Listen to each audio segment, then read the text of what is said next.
Hey guys, good morning, afternoon, or evening, depending on the time of day you are tuning into this lecture. You might notice that this is a little bit different software than I normally use to record. You can see my little picture up here. Hello, everyone. I might like it. I might not like it. You guys might hate it. I might hate it. We'll see. It's an experiment. Today we are talking about Chapter 5, which is the first in our lectures for Unit 2, from Empire to Republic. And today we're really focusing on a wide-angle view of colonial America in the 18th century, which makes a lot of sense because in the second half of this unit, this lecture, I should say, we are going to be talking about unifying experience. So today we are actually going to be talking about a growing population, Puritan settlers to Yankee traders, the middle colonies, the southern colonies. We're hopefully going to be covering all four of these today. They're rather short. And then for the unifying experiences, there are two questions, and we will talk more about those as we move forward in the second half of this lecture. But today we are talking about a growing population. Now, we want to understand the link between 18th century colonial population growth and economic growth. I think I've got an extra space here. Nope, it won't work. So I wanted, we are going to be moving forward and discussing this. Actually, just one slide in understanding this, understanding this unit. British America experienced tremendous population explosion during the 18th century, rising from just 250,000 colonists in 1700 to over 2 million by the time we get to the American Revolution. So that's quite a massive change. The growth and diversity of these colonies really stems from natural increase, number one, and immigration. And the immigration is going to shift the racial and cultural ethnic makeup of the colonies. So it's a combination of natural increase and immigration. Now, with the growing population, we're also going to see the economy grow as well. It's going to just take off massively. The nearly limitless wilderness, because it's not really wilderness because there's people living there, as we discussed in week 1, but it makes land very cheap, whether they rightfully are taking it from the Native Americans or are taking it from them in a not so great way. The land is cheap from the British perspective. That's just the reality. Very cheap compared to European standard. And this land is going to be used for agriculture. However, the land is really useless if you don't have any labor to work it. And the demand for labor, as it was in the early years of colonial settlement, the demand for labor was very high, even with this massively exploding population. So this is kind of just an intro to this growing population, but the colonial America's population and economic growth are tied to one another. Now, that's really all we have on chapter 1 now, or for the first question 1. Now, as we move to be talking, we're going to be continuing to answer this question as we go, answering a growing population question. But now we move on to Puritan settlers and Yankee traders.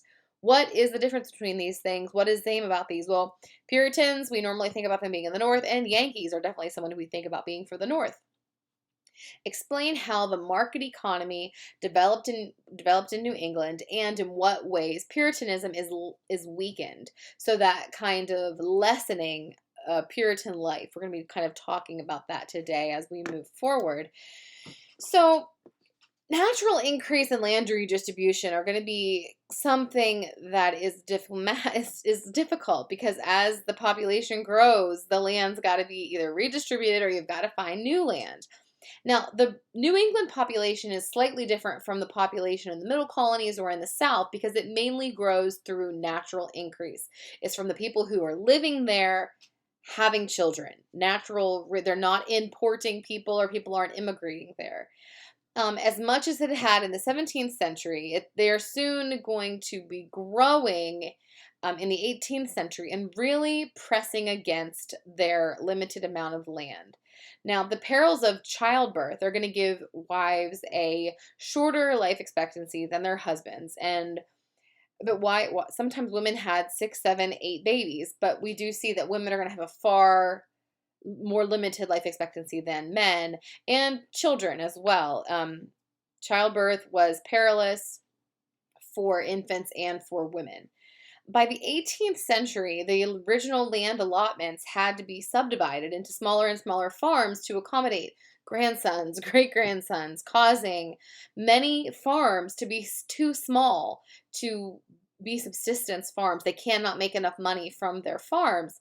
So during the 18th century, colonial governments in New England specifically are going to abandon the 17th century practice of granting land to towns, and then instead are going to sell directly to individuals, directly to farmers. So this is basically going to mean that we don't see that just subdivision of the existing town, or that settling in the 1600s that we talked about back in week 3.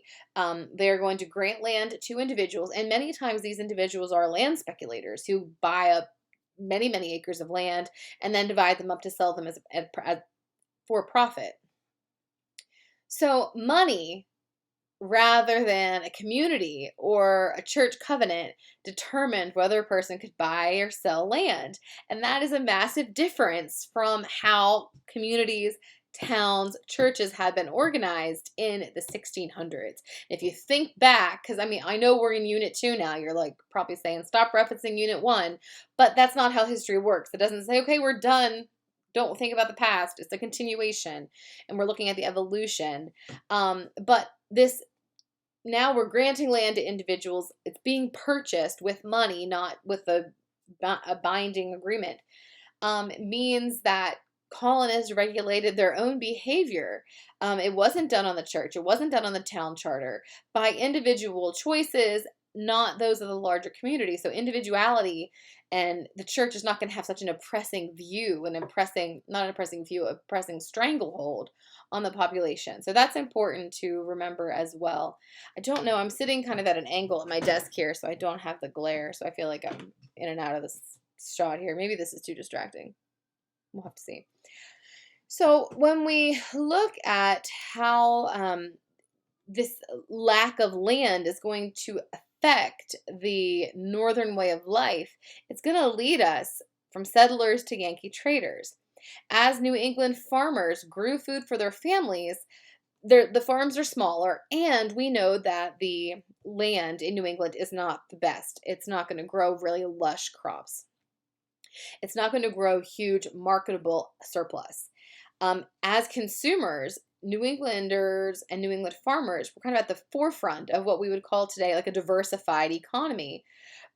But because of this, they are going to be linked with the remote farms to markets throughout the world. So they are living on these remote farms in New England, but because they're part of the market economy, they're going to be connected to commercial enterprise all over the world. Now, fish are going to be accounting for a third of New England's exports. Livestock and trees are going to make up another third. And this Atlantic commerce, now you have to have people to fish, you have to have people to take down trees, you have to have people to build ships, you have to have sailors to actually take them from place to place. So it's going to provide a lot of jobs, and this is how we see a diversified commercial economy. Laborers, tradesmen, ship captains, clerks, merchants, businessmen, sailors. In merchants, the largest and most successful of them are going to live in Boston. Boston Harbor is going to be the bustling location of colonial and even early American commercial activity. New York City ain't a thing yet. It's only going to come alive with the Erie Canal in the 1830s. Boston is where it's at, and they're going to dominate New England commerce. By 1770, 5% of the Bostonians own about half of the city's wealth. So we have, this is a very, again, we have the wealth concentrated in a very small group of people. And this, even though this stratification is happening, poverty did not really change from the patterns that had been established in the 1600s. About 5% of them are going to 5% of the population is going to qualify for poor relief throughout the 18th century. Now, people of African ancestry are going to be present in New England, numbering in about 15,000 by 1770. And then we use 1770 as kind of this benchmark because we don't go to 1800 because that's by that time we're the Republic, and now we're looking at it when it was an empire. So going to 1770 is kind of the cutoff mark. So most people of African ancestry or people who were from Africa themselves um, are going to live in towns where they serve as domestic servants and laborers. Some of them are enslaved, some of them are free, a small percentage of them are freedmen, but most of them are enslaved. By 1770, Yankee traders had essentially replaced pilgrims as the symbol and the dominant factor of New England society. And you can see here is a journal in which she shows the evolution and the different types. It's done by Ashley Bowen's journal, showing the evolution of how the shipping industry changed in Boston. And that's just a really cool thing to have these, like, 1754, 1756, 1756, 1756. So we're seeing like the different types of ships that are coming in because commerce and shipping is such a huge part of their industry. And you can see here when we're looking at all of these threads of global commerce, how many of them are concentrated in the north. Now, a lot of them are in the south as well, but the south is regularly going up to New York as well. So there's an intercolonial trade to be sure, but all of these 1, 2, 3, 4, 5, 6, all these strains are leading us to New England, and we have manufactured goods coming into Virginia, and slaves coming out, and then slaves, of course, coming in. Most slaves going to Barbados, the West Indies, Brazil, even though it's not shown on this map.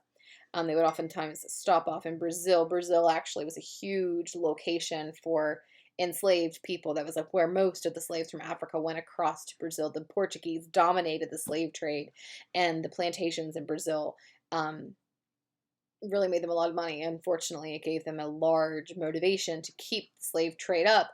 But slaves would go to the West Indies, and you can see here a lot of them are then going to the mainland.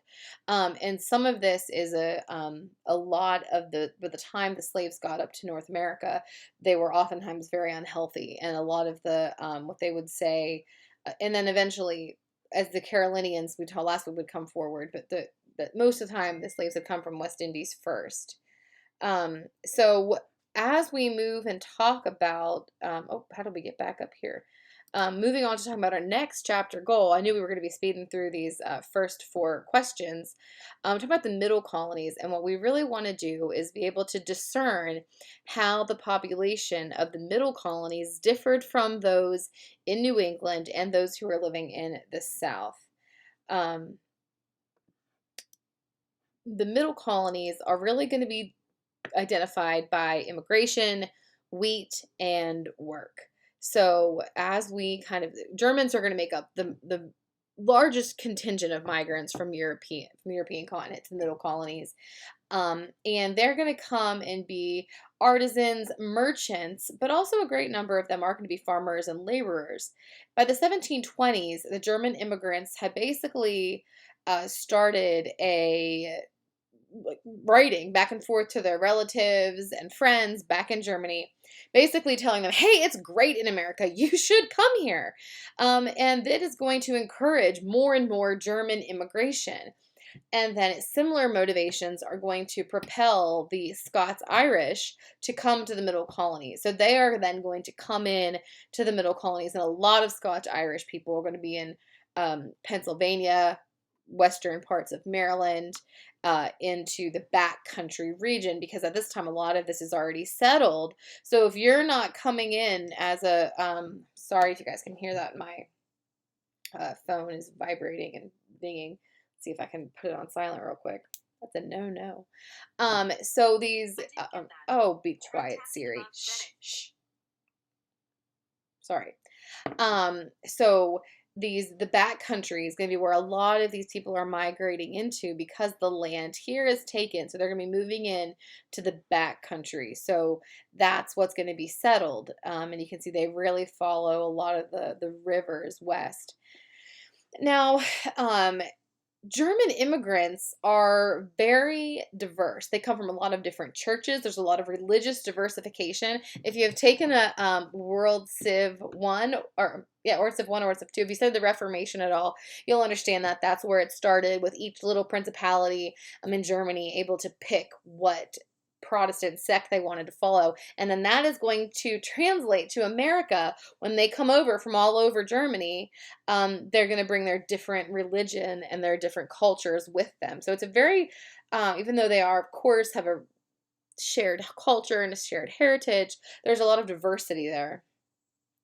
Now, the Scotch Irish are initially and generally very militant Presbyterians, and both groups settled in a very clan-like fashion, settling near people who were your neighbors, people who you knew from the old country. Now, I don't like those categories of old or new, but if you kind of settled in family groups, and they were in like what we call them clans, CLAN, where you lived in a kinship group or in a community that's very close knit with your neighbors and your friends and your relatives. And the Scotch Irish immigrants are going to flood in to British North America in the decades before the American Revolution. So they're kind of coming over in the second half.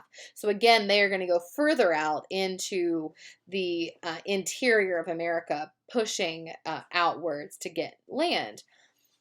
Now, many German immigrants are going to be forced to be called redemptioners. Okay, well, what does that mean? What is a redemptioner? It is a variety of indentured servants, but it's not as harsh or as bleak or as desperate as the indentured servants that we talked about in the first unit, because became redemptioners.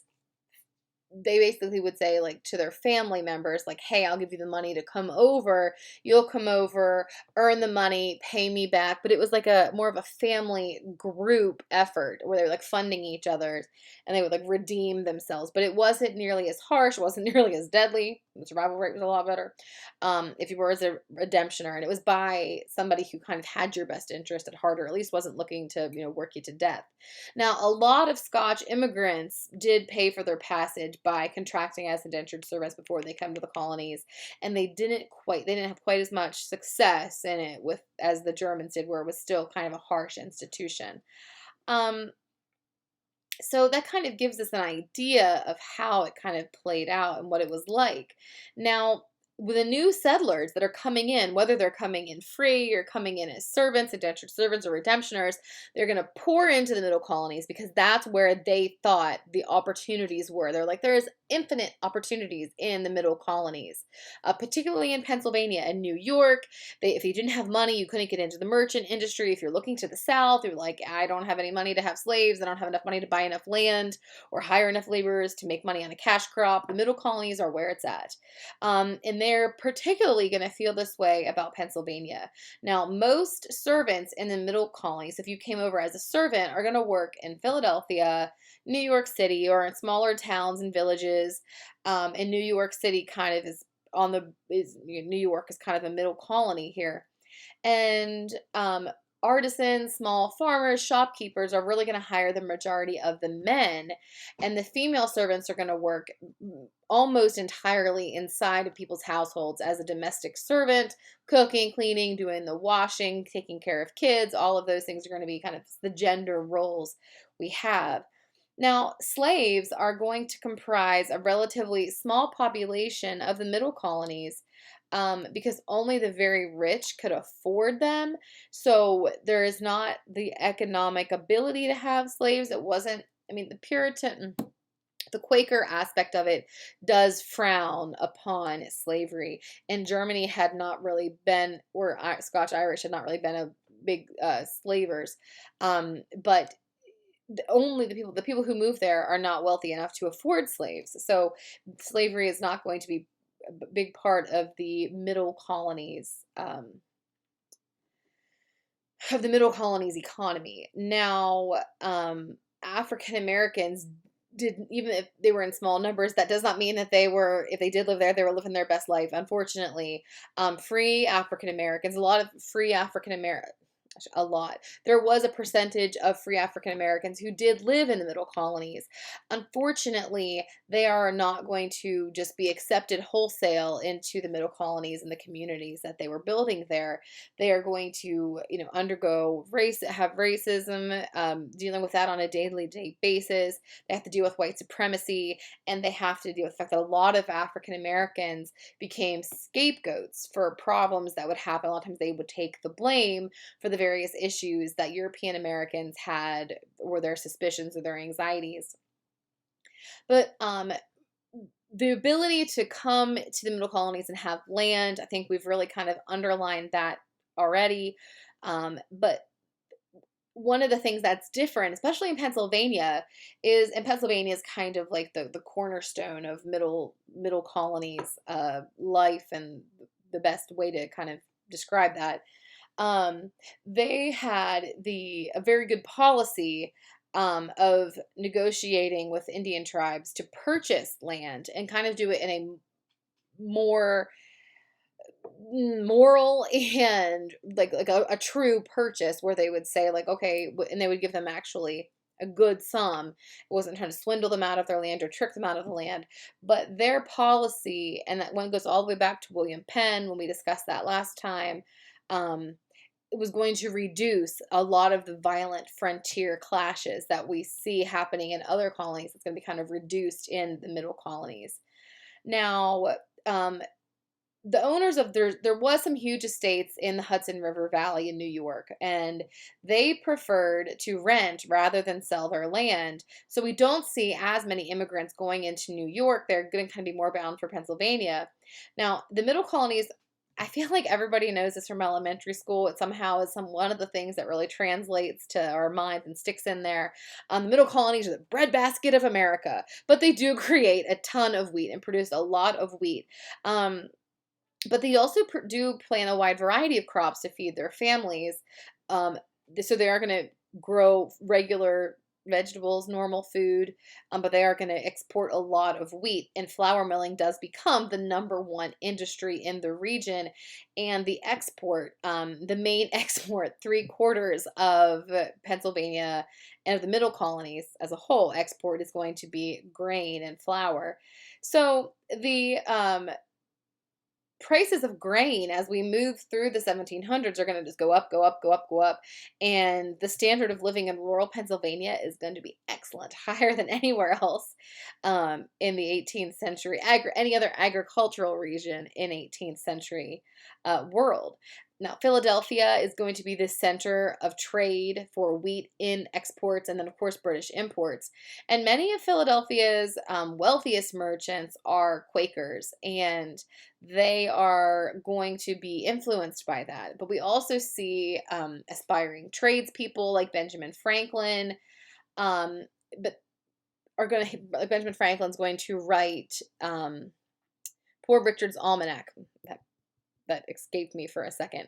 And Poor Richard's Almanac, like Quaker ideology, preaches that if you work hard, if you farm and put your nose to the grindstone or your wheat to the grindstone, you will get long-term rewards. So that work ethic and kind of being tied to their whole ethos is something that's very important. And then you can see this is like a painting of Bethlehem, Pennsylvania, that really shows the richness of life in Pennsylvania, because it looks very beautiful, very neat farms. And as I said, they were very wealthy. And so that's very positive. Now, moving from something positive to something negative, as we look towards the South, and I'm missing my slide that tells me the South's chapter goals. So we're looking here, chapter goals. The Southern colonies recognize how the large influx of slaves into the Southern colonies shaped the region's economy, society, and politics. And so as we go back to looking at this, this brings us to talk about the Atlantic slave trade. The number of Southerners of African ancestry is going to rapidly increase from just over 20,000 in 1700 to well over 400,000 in 1770. So that's a huge growth in Southerners of African ancestry.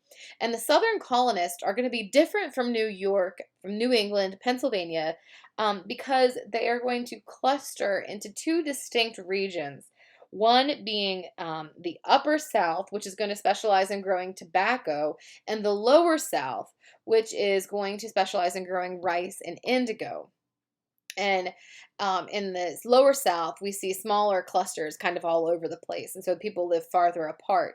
Now, the enormous growth of the slave population is going to occur through natural increase and the Atlantic slave trade. So slaves that were brought here in the 1600s, early 1700s are going to reproduce, have children, and unfortunately, they are going to be born into this system of systematic slavery. And then the slave trade is going to bring in more forced migrants. This is basically going to subject hundreds of thousands of people to what we call the Middle Passage, and it's a very horrendous trip. Um, there's a man, here he is, Aquano, Walunda Aquano. He is going to publish his account of the Middle Passage, Aquano does, and write about his experience as a slave. And this is going to become very popular, famous a slave account. There was not a lot of them. He has got this crazy story and where he was able to be educated. He travels a lot and is going to be enslaved. And then he writes it all down, which is a fantastic way for historians to get to view the past. But it also raised a lot of issues and a lot of concerns about what slave life was actually like. Now, most slaves who were brought into the southern colonies to come from Africa through Barbados, or through the Caribbean, and most of them come from ships that do belong to the British, because that whole mercantilism idea that you buy them from the mother colony, not from anybody else. Now, the mortality during the Middle Passage on these British ships across the Atlantic was heinous. About 15% of the slaves perish on the journey. It's pretty rough. One movie that is kind of a popular movie, it's got Anthony Hopkins, Matthew McConaughey, Morgan Freeman, that talks about the Middle Passage and shows what it was like, although it takes place in the 1800s, not the 1700s, is a film. Oh my gosh.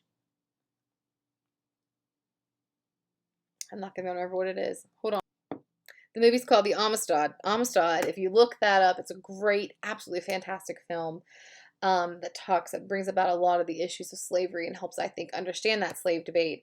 I've used it before in this class, but if you want to see this, even watch the first 15 minutes of the film, it will show you a lot of what the passage was like, the Middle Passage. Individual planters purchased at any one time a relatively small number of slaves, and when they brought the Africans over, they were called new Negroes, and they relied heavily on the already existing slave population to teach these new slaves the way and to help them acclimate to the physical and cultural environment of the southern colonies.